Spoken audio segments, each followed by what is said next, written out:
Good day, students. Today we are going to be talking about something that's kind of unique that relates to our order of operations, our exponents, and our square roots.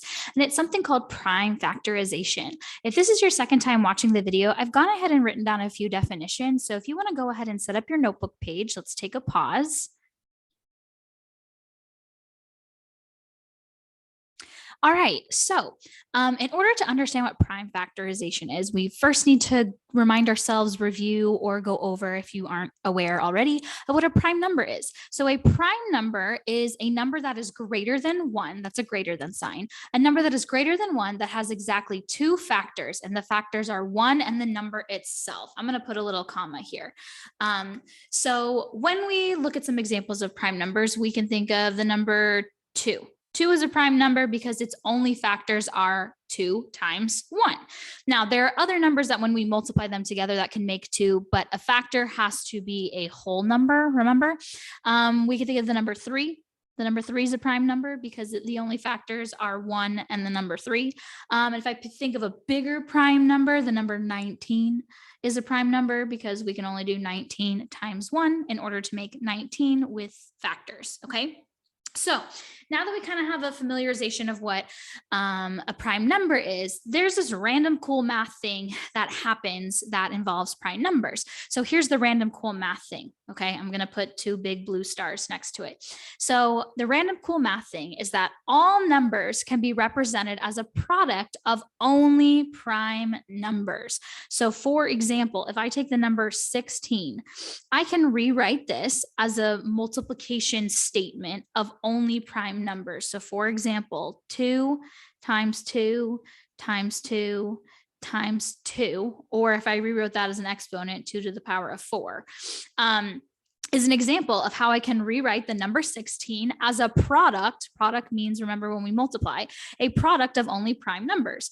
2 is a prime number, right? So if I multiply 2 4 times, these are all prime numbers, and it makes up the number 16, okay? And we call this unique series of multiplication where numbers can be represented as a product of only prime numbers. We call this prime factorization. So prime factor, and then just at the end of factor, you're going to add ization, I-Z-A-T-I-O-N, okay? So let me show you how we find the prime factorization. And this is kind of cool because if you're someone who kind of likes to look at patterns of numbers and notice like trends and stuff, this is the kind of math that involves it. So let me zoom in a little bit down here at the bottom. So how we're going to find the prime factorization, I just abbreviated it as PF because prime factorization is a lot to say and a lot to write. Okay. The first step is you're going to look at whatever number you're given, and then you're just going to simply find 2 factors of a number. So find 2 factors of a number. So let's say we're going to find the prime factorization of 12, okay? And I'm going to show you how to do this 2 different ways. So let's just write it down here. I'm just going to write 12 over here and 12 over here, okay? So the first thing we're going to do is we're going to find 2 factors of a number, and 12 has multiple factors.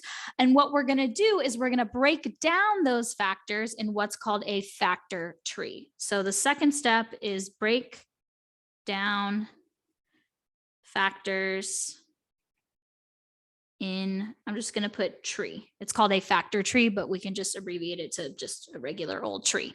Okay. So let's say I have, well, I already gave you the number 12. Let's think of 2 factors of 12. So 2 numbers, when we multiply them together, make 12. One example I can think of is 6 and 2. So what I'm going to do is I'm going to draw 2 branches on my tree, and I'm going to write down those 2 factors, 6 and 2. And let's just do, I'm going to show you another way to do prime factorization. So like, I'm just going to go through this example, and then I'll show you how we can get the same answer using a different example. Okay. So I could have used any 2 factors of 12. I just picked 6 and 2. And then what I'm going to do is I'm going to look at the 2 factors, and I'm going to ask myself, is it a prime number? I'm going to ask myself that about each factor. And if it is a prime number, I'm going to circle it, and that branch is dead. Remember, we're trying to end up with only prime numbers. So if one of the factors is prime, the branch can't be broken down any farther, and you'll see what I mean. So the first question is 6 a prime number? And the answer is no. 6 can be broken down into 3 times 2. So I'm going to keep this part of the tree going. If I ask myself about the number 2, is 2 a prime number? The answer is yes, it is a prime number. So I'm going to circle it, okay? And just for the sake of this video, I'm going to write the word dead next to it. Sorry, that does not look like an A. Because this branch is dead. Once you hit a prime number, the branch dies. It cannot go any farther. Because if I were to just break it down, the only thing I could break it down to is 2 times 1. And then we'd like end up repeating the process. So let me look at the 2 new factors of 6. I'm going to ask myself, is it a prime number? 3 is a prime number and 2 is a prime number. So you'll notice that these 2 are also dead branches. So we've reached the end of our tree because all of our branches are dead, okay?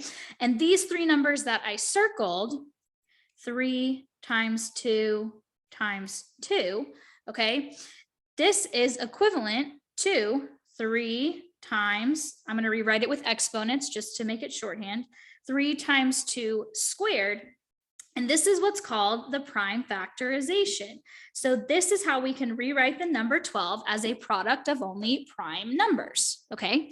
Now, in this example, I picked 6 and 2 as my factors to start out with, but I can still end up at this solution if I pick 2 other factors.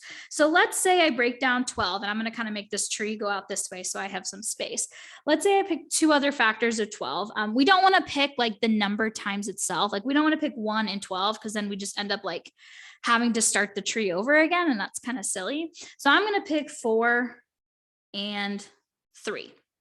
And what I'm going to ask myself is this number a prime number? And if it is, the branch dies. So 3 is a prime number, so this branch is dead. 4 is not a prime number. It can be broken down into 2 times 2. So if I ask myself about these 2 new factors, they are both prime numbers. So again, the branch dies. And you'll notice that we end up with the same thing, 3 times 2 times 2, or 3 times 2 squared. I'm going to write that a little bit bolder so it's easier to read in the video. Okay, so when we find the prime factorization of a number, we simply break down a number by its factors, and then we break those factors down into their factors until all of the branches on our tree are only left with prime numbers. And once we have all of our branches like circled and only have prime numbers, once all these branches are dead, then we know that this is the prime factorization, okay? It's really important to simplify with exponents, okay?